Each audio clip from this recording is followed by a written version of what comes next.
Good evening, everybody, and welcome to the Developer Dynasty for Draft Day Sports Pro Football 2021. We are back with our weekly look at the what's going on new with our development here as we get close to the first access period for Draft Day Sports Pro Football 2021.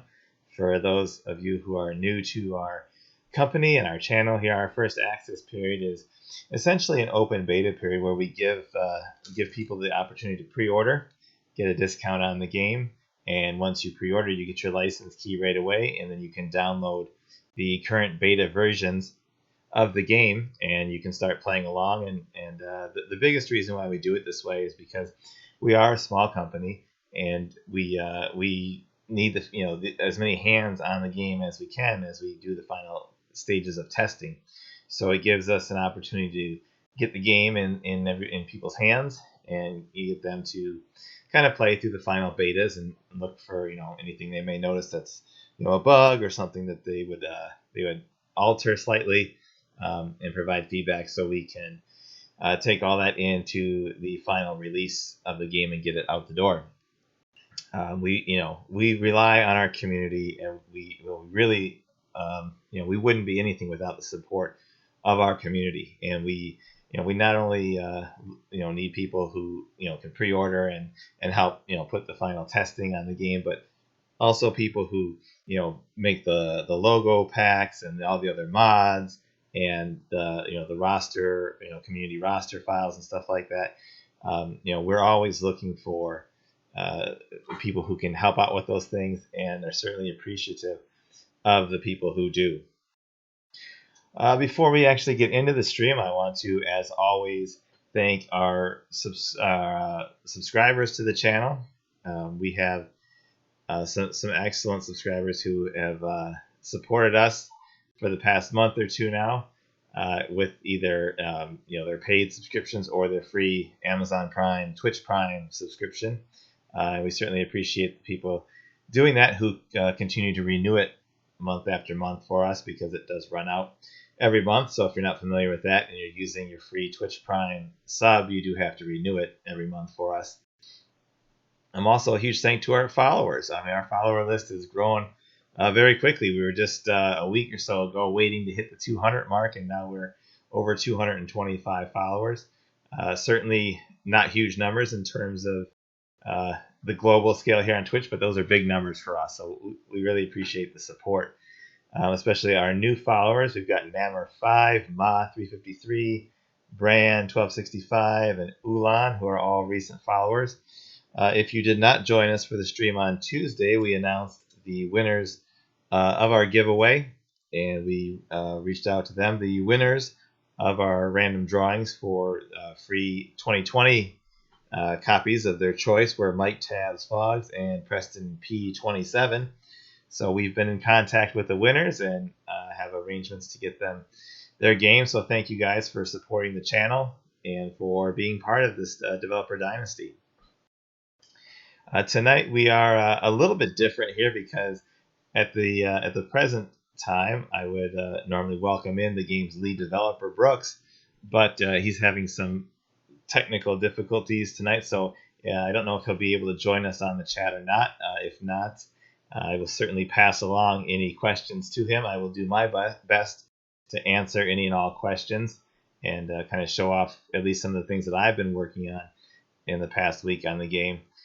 We do not have a date yet for first access, although Brooks and I plan to have a little meeting and get together and talk with him and kind of get our final game plan down for that, so that we can let you guys know when you'll be able to get your hands on the beta and start enjoying this amazing game. If you are a prior owner of the game, the 2020 or any earlier version, you'll find a lot of familiarity in the way the game works and being played, but you will be amazed by the new look and feel of it and some of the new things that we've added in there. And if you're new to the franchise, new to our games, you are in for a treat, because this is going to be a fantastic experience. It really will be the best franchise mode football simulation game you can get your hands on. There will be other games that have 3D graphics, obviously, or things like that. But if you care about actual franchise mode and you care about managing, your football team in a career aspect way, this is the game for you. So I'm going to go through some of the stuff that I've been doing. If you have any questions about anything, go ahead and throw them in our chat box. If you just want to chat and say hi, absolutely do that. Before I get into anything, I do have one request from the community here. If you have a good gaming chair, please post it in the chat room. What model or brand you have? My office chair is just not holding up to me anymore, and I need something I can sit here and punch out these long days of coding with. So if you have a good brand name to check out, something works well for you, let me know, and I definitely want to check it out. I trust the community more than any reviews I would find online, so I know we've got some real true hardcore gamers here, and if you've got suggestions on what a great gaming chair would be, something that I can sit in here for these long coding days, I certainly appreciate it. So let's get on with it. We've got the 2D play screen up here, and I have it on a specific play because as I was working through this, I almost wanted to punch the monitor as I watched this play unfold, because it just gives you that, the feeling. That's why the 2D is here. It gets you into the game. And I'm going to pull the replay on here as my quarterback gets sacked here. I just watch as the defensive end just comes through untouched and just totally blows up the quarterback for a loss of 11 yards there on the play. And I saw it, and I love the replay feature that Brooks has here, because I saw the play happen, and I couldn't believe it. I just watched him just make a straight line, as you can see, right for the quarterback. The right tackle there did absolutely nothing. I don't know if the tight end forgot to block on the play as well, but this is, I think, the real advantage of having the 2D display in the game. Because if you didn't have that, if it was just a play-by-play log or something, the play would just say the quarterback was sacked by Glenn Massey. But why did he get sacked? What happened on the play? Being able to see the play unfold, you can look and say, look, either my tight end sucks and forgot what he was doing, or the tackle just blew it. Either way, you can tell who is at fault on the play, and you can note that. And so when you go to make adjustments in the future, okay, I've got to replace this right tackle. I've got to have a tight end who's got half a brain to remember what play we're running. And it's not just here's the result of the play. You can see everything that happened. You can see why it happened. I got a couple of questions in the chat box I'll take real quick. Breeze837, are we allowed to make suggestions outside of the game that you're streaming right now, like PB21? Sure. If we can talk about anything you want. If you want to talk about the pro basketball game, I will answer questions there. A lot of the things are similar in the games. We're trying to make the games share features on this new platform that we're using, and make it as familiar for people to play either game. So that way, if you're a fan of the basketball games and you want to try the football game, you'll know that the menus, everything functions the same way. You'll know where to find things. You'll know how to find things. There are slight differences between the games, obviously. So if you're new to one or the other, there'll be a small learning curve, but at least it's not like opening something up and not knowing anything about where to go or what to do. The games will feel very much the same. BRich90, will there be a way to play in neutral fields? I don't know. I don't know if Brooks has that capability in the game. What would be, what would be your reasoning for wanting to play in a neutral field? Because it's not something that's really done in the NFL or any football leagues. Really, there's typically not neutral field games. But if you have something that you're specifically looking for, I can pass that on to Brooks. And CD Cool, hello. Hey to you, CD Cool. Thank you for being a subscriber to the channel, and welcome back to our stream. So on the 2D thing, on the 2D screen here, a new feature that you might have saw the button last week, but I wasn't ready to click on it yet. But there is a View Playbook button now. So in the past here, you've had the option to drop down your formation and make your choice there, and then choose your play. That's nice, and you can see the play here. But I wanted something more this time around. So with the View Playbook button, it's going to pop up a little screen here, and it's going to give you the option to choose your formations here and choose from the plays based on seeing the play diagrams with 8 at a time. And it's got the current suggested play highlighted here so that you know what the suggested play call was. But now you can just click through here and take a look at your plays. If I don't like that formation, I can easily change the formation and look for the play that I want, and then just click it, and it's ready to go. Then all I have to do is come back to this screen and click the call play button, and we're ready to see what happens.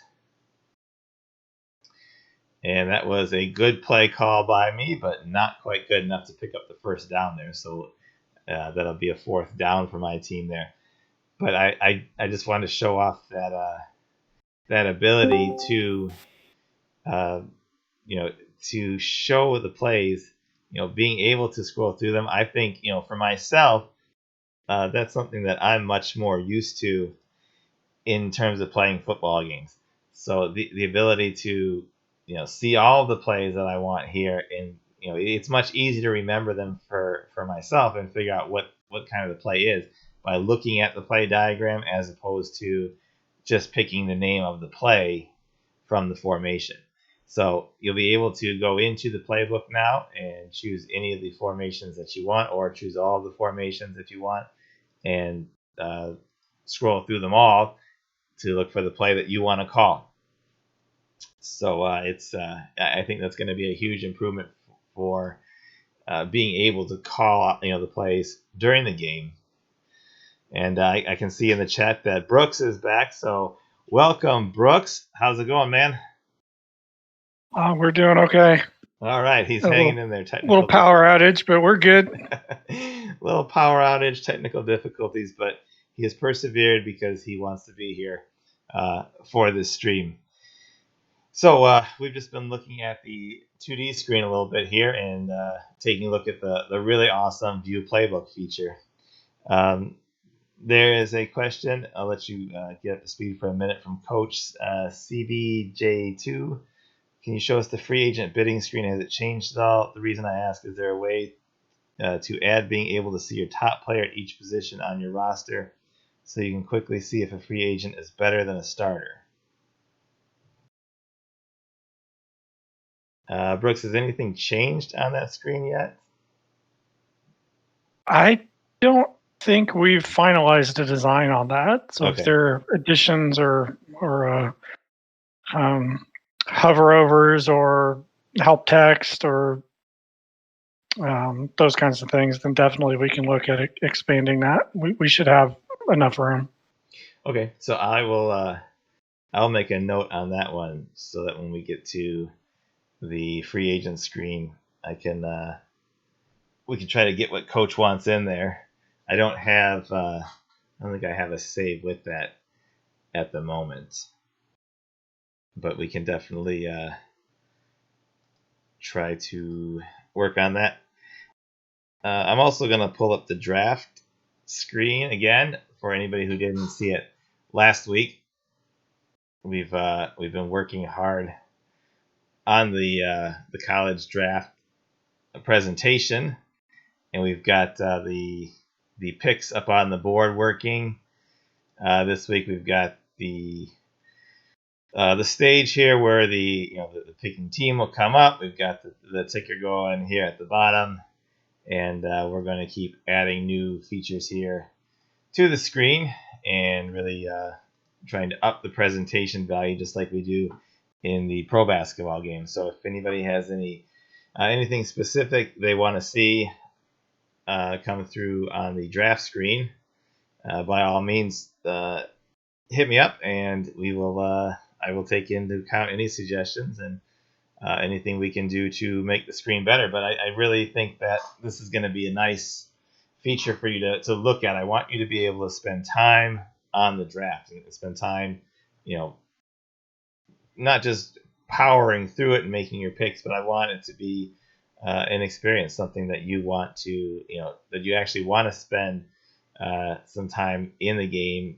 looking around and watching the screen and things like that. I will take, before I throw it to Brooks for the couple of questions on football, there was one basketball question from Breeze, suggesting they should be able to show prospects for scouting G League, even though we may not become a head coach. Okay, I will note that, Breeze, for the basketball stream. But Brooks, we got questions. You want to start with B Rich 90 there? Give me a break for a second. Yeah, so they're asking about the Wildcat. The Wildcat kind of works in that you can set up a package for a given formation and actually use your running back as the ball carrier. The part about allowing a receiver to throw the ball or a back to throw the ball, kind of like either flea flickers or roll out running back passes, things like that. Those are not in the game right now. It definitely should be something on our list. I don't think we're going to get it in for a PF21, but that kind of mechanic would be a welcome add. So we'll definitely keep it on the list. And then Nolan 1958 is asking about coaches coming with their own playbooks, where GM Play can hire coaches for the skill sets, one of which could be the playbook as well as style of play. So what we've done in this version already is we've enabled editing of coaches so that you're able to change their skills and change their play focuses and styles. So that to me should influence what their playbooks are generating. The playbook generation right now is, we need a little bit more feedback on it. We need a little bit more testing, because I think the playbooks for the coaches they could be tailored a little bit more to what these different ratings and preferences are. So we'll definitely look at doing that. When you go into your playbook screens in the strategy section, you'll actually be able to see the plays that are in the coach's playbook. So that's going to be helpful. So you'll see what kind of playbook and what plays the coaches are putting in them, which is another reason why I want to make sure that they're a little bit more realistic than what they may be today. Coach is asking about clock running down in the final version. The clock will run down, but it doesn't do anything at this point. We've toyed around with the idea of making it automatically do a CPU pick, but since in football, in our version of the game, we tend to stop and start the draft a lot and go in, play around in the draft screens for a while, draft a few picks, and then leave and go to another screen, look at rosters, export teams, all those kinds of things. We didn't want the clock running down to actually affect anything negatively. So the clock will run down just for the fun and the immersion, and maybe in career mode, we could look at making that more automated, but that's still in the works. Be Rich. Oh, it looks like you asked a question about league championships because Super Bowls are neutral. I think if we haven't fixed it already, we will fix it so that in Super Bowls and you're not getting any kind of home field advantage, even though the fields may still pick up the home team fields. I know a lot of folks will manually upload a custom field for the home team that makes the championship game, so that when they sim it out or when they play it or watch the replay, they're able to see a custom championship field for whatever location they're trying to simulate. So we've kind of left it that way. I don't think we're going to be doing any kind of custom field specifically for those games, but I mean, we can look at it for a future version for sure. And Vader is asking about refinement on penalty decisions. I have not looked at the penalty code yet. I know there have been a lot of conversations about it on the forums and on our Slack channels. I just haven't gotten to it yet. It's definitely something that's on my list to look at and make sure that we are um, doing the best we can there. I think I'll probably stop short of allowing people to accept or decline penalties. I think I'll still have the coaches do those. So even if you're calling plays, you'd only actually see penalties that your coach decided to accept. Just because frankly, I'm just going to run out of time for PF21. But we'll definitely clean up a little bit more of those decision points. And I mean, in some cases, they are toss ups. In some of the cases, they are 50-50 shots because what's better, 2nd and 5 or 1st and 10, things like that. Some of those they may just be left up to a coin toss, but most of the obvious ones we definitely want to make sure are cleaned up so that you're not seeing like bad decisions being made. And at this point, I'm not looking at doing any additional controls for special teams and field goals. I probably could use a little bit more information on what you're looking for there. But right now, it's the standard, onside kick, offside kick, field goals, extra point, 2-point conversion kind of things. There's not a whole lot more that we've put into it as far as controls there. So yeah, I think that catches us up. All right, good deal. That is, I kind of sorted through some of the screens here while we're talking some of the other changes that had been minor adjustments that people asked to make. I've got the conference logos showing on the standings page now. On the media page, I'm trying to use as much logos and stuff like that as possible on the different team helmets and stuff like that. So the draft picks, you'll be able to identify not just by teams but also by their helmets on the draft pick screen. Question from Nolan regarding the draft: can there be an ongoing draft analysis noting team needs, potential choices tied to the mock draft? That's my hope, Nolan, because if you're familiar with the pro basketball game, that's what goes on during the basketball draft. And I'll pull the draft screen back up here so you can take a look at it. In the pro basketball game, the commentators do have like a short running commentary for each pick. Now they don't have, there's not enough commentary to fill up 5 minutes worth of your time if you're standing there watching the clock run down. But it's just kind of a short, back and forth between them. And on the bottom, again, this is, the screen is in progress. Everything you're looking at, in all of these screens are just beta screens that we're showing you, like, just kind of where things are at right now. The bottom screen where it has header and information goes here on this, that turns into different information. So during the draft, it will say, in terms of basketball, now the information will be different for football, but in terms of basketball, it will say, who's their current starting 5 or who's the best point guard left in the draft or something like that. It's information that keeps rotating down there. So it really is part of the entire presentation. You've got the ticker going at the bottom. You've got the picks, on the board at the top. You've got different information you can see there. Commentary from the guys on the screen. You can move, into your war room and, sort through your players and look at, guys that you're trying to draft. And, move to the trade screen or return back to, back to the draft. So it's really something that I'm still in the process of working with, converting.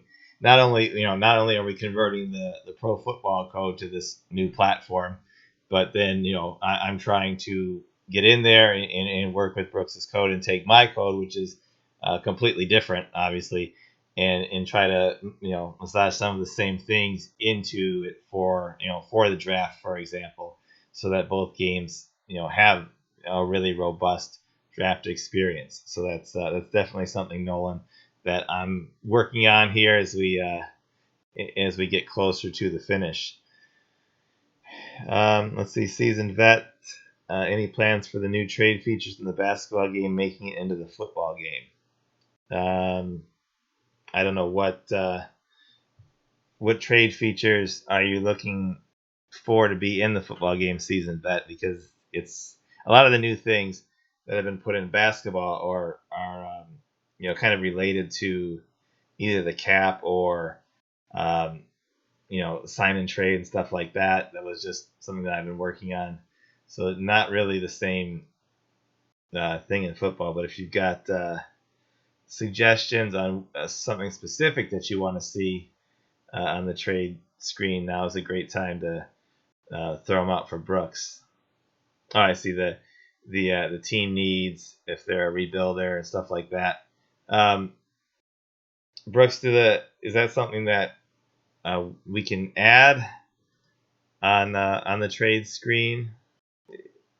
It's a good thing to add to our list. Maybe not so much as like displaying the data. Absolutely, we can do, but the code itself does not do a great job of evaluating trades for the different teams. So being able to detect whether a team is in rebuilding mode or not, or having you specify it like you do in basketball, there's not any of that kind of functionality there. It's just basically taking a point value of a player and point values of other players and trying to make them match up, which obviously leaves a lot of holes and it makes it a little bit easy for players to game the PC if they're playing in career mode. So we definitely need to revisit how it evaluates players, and we probably need to add some additional logic around evaluation of draft picks. I know that there's pro lists out there about what different draft picks are supposed to be worth as far as players go. We need to line that up kind of with how the players are evaluated in the game so that it evaluates trades better and things make more sense. So that's something we should add to the list. I don't know if it's going to make launch day, but for those that are still in the room, the way or watching this in the future, the way that we handle releasing these games is we'll do a short period of first access where folks who sign up for first access buy the game, get it early, get to see all the new stuff out of the gate and give us great feedback on what they like, what they don't like, and we tweak from there. And we'll do an update or 2 or 10 or however many it takes until we're comfortable with launching day one launch. And then at that point, we are still focused on the game as far as patches, bug fixes, features that we still want to sneak in and that kind of thing. So we will have a significant period of time even after first access and after official launch, where we are adding additional features into the game and tweaking things that people find as they come up. It's a way for us to fix bugs, but it's also a way for us to add in any things that we might not have had time to get in for first access. But given another 2 or 3 months, we still want to introduce it into this version of the game. So don't be disheartened if we say that something's not going to make launch day or something's not going to make this particular version. We're still adding these things to the list, and we still want to loop back around so that we have time later on to add these, even if it's still this particular version. So just wanted everybody to be aware of that we will continue to work on it going forward. And on the trade front too, basketball and football are a little bit different, in terms of, I think, how quickly teams can turn things around. I mean, in football, I'm not sure if teams are really. I don't know if it's fair to term teams as rebuilders or things like that, because there's so much player turnover and so many roster spots and new picks with the draft every year that in so much parity overall that I think it's pretty easy for teams to go from nothing to contender, just like a lot of people. Not our sim from last year, from the results we did for the Yahoo things, but a lot of people feel that Tampa Bay, is automatic, contender now, because they have Brady. So it's in the NFL or in pro football in general. It's just it's easier to kind of always be in the hunt. Whereas in the NBA, it takes teams a long time to rebuild, and they're kind of in that, as Sam Hinkie said, the process mode, where they are, 3-4 years trying to stockpile picks, and they're just bad, and hoping that those players that they draft eventually turn into a halfway decent team down the line. So I think it's a little bit easier in the basketball mode for me to be able to characterize teams at what stage they're in, whereas in football, I think you have to kind of take just the team as it is this year. It could be completely different the next year. And before we wrap it up, Brooks, you want to talk about what we've been doing in terms of exporting data for Vader there? Yeah, I mean, right now the game already exports pretty much every piece of data that it has. There are a few things that we hold back because we don't necessarily want people to be able to see too much of the inner workings. But what we have in PF20, we'll have in PF21 for sure as far as exporting goes. We're also looking at ways of exporting data from some of the data grids that you see on the screen, so that the teams will be able to export those into CSV or Excel files, so that they'd be able to work on that. We haven't made any other progress on that. As far as I know, there's some ideas of allowing teams to export data similar to what a commissioner would do, only holding back even more data. I haven't made any progress on that, but it's still on the list. So we'll definitely try and come up with a way for teams to export larger amounts of data rather than going to each screen one by one or accidentally exporting more data than what the commissioner wants to allow. So it's still on the list. Okay. Well, we've hit our 30 minutes again. It goes so quickly here in these chats. We get so many great comments and suggestions and things like that from our viewers. So I really appreciate you guys coming into the channel. I appreciate all of the followers, and make sure you've got notifications turned on if you're following us. I noticed that during the stream here, we've got a Big Hearted 123, who is our newest follower. So thank you for the follow. And huge thanks, as always, to our subscribers to the channel. You guys are amazing the way you've supported us, not just only by purchasing the game, but either by purchasing a monthly subscription or using the free Twitch Prime from Amazon Prime subscription just to support our channel. So that really means a lot to us. We are getting closer. We will be talking this weekend and working on getting a first access plan down so that we can get you your copy as soon as possible, and you can start get in and start kicking the tires around and checking out how awesome this game is. It really has come a huge way. The jump from 20 to 21 is huge, and it's really going to be the best football sim that you can get if you care about franchise mode. And the feedback and suggestions and everything that you're giving us during these streams, and that you will give us during first access and even afterwards, like Brooks said, the development doesn't stop once we say the game is released. We're constantly tweaking things and improving them and making them better. And anything we can do to make this a great experience for you is what we're after. So thank you, everybody, for stopping by tonight. I hope to see you back on Tuesday as we take a look at Draft Day Sports Pro Basketball 2021. If not, we'll see you next Friday at 7:30 for our next pro football stream. And hopefully we'll have some more information then about first access.